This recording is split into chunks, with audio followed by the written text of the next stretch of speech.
So how did you get here? Well, personally, I've been trading for a while, and yeah, it's been up, down, up, down, up, down, until the point where, I mean, you start to trade with the banks, and then you get like real professional level trading, institutional level trading, and that helps you, you know, to know how money can be made consistently every month.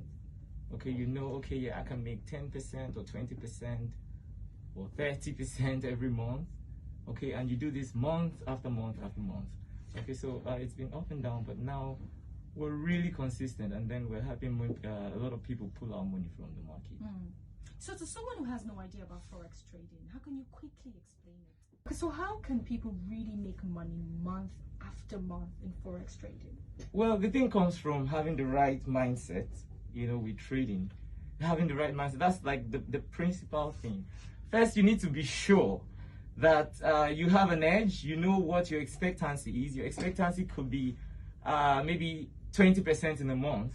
Okay, because when they open the internet, they see all these people who say, I make $10,000 in one trade, and that's false. Okay, and when they come into the market, they see that that's not true. They have $100 in their trading account, and they are hoping to make $10,000. Yeah, but that's not true.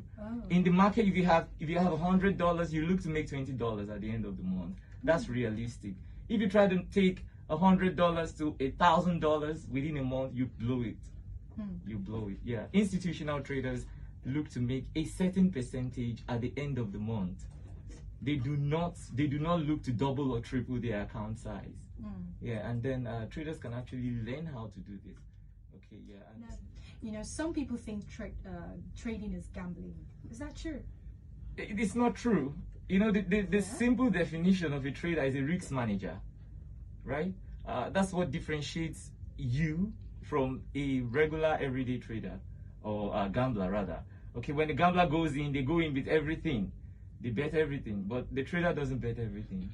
Trader manages the risks on each trade.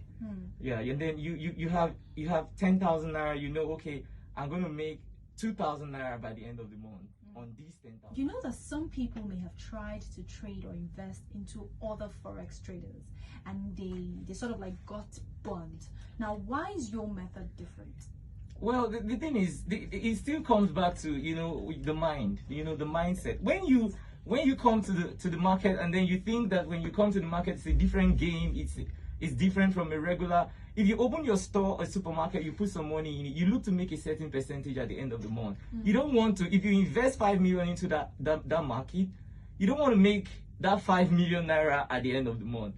You want to make a certain profit from the goods you have invested. And that's the mindset, even in trading. The only difference between the forex trading electronically and the one you trade maybe from your market or your store is that forex is electronic. Okay, so it's just learning how to do what you do in your stores, in your supermarket, in your shop. You know, learning how to do it with your handset. That's the only difference. Okay, so if you have a different mindset, you're not going to make a dime. Yeah, so you just look to say, okay, can I make 5% by the end of the month? If I have $1 million, can I make 10% of this money by the end of the month? That's what's realistic. Everything outside that is not true. It's not true. That's what the internet says. Everybody says you can make a lot of money, but you can't actually make a lot of money. That's what the internet. Yeah, you can't actually make a lot of money. If you try, you get your account blown away. Yeah, you can't make more than a reasonable, because risk to reward is equivalent. If you increase risks, you increase reward. Right. Yeah. Now, still talking about money, what is the least amount one can start trading with? Well, traders know that if you have $100, professional traders don't want to trade with $100. Yeah, a lot of people preach that just open the trading account, especially brokers. When they lure people to open an account, they say put in $100 and get your live account started. Right? That's wrong. Okay, because if you want to put in $100, it means that you're going to take at least a 5-minute chart, and you must not have a risk that is more than 20 pips, and then you must not take a lot size that is above 0.01 if you want to use 2% on each trade, and then you have to be able to skip a lot of trades. okay, to manage, because it's about risk management. Right. Still talking about capital. Is there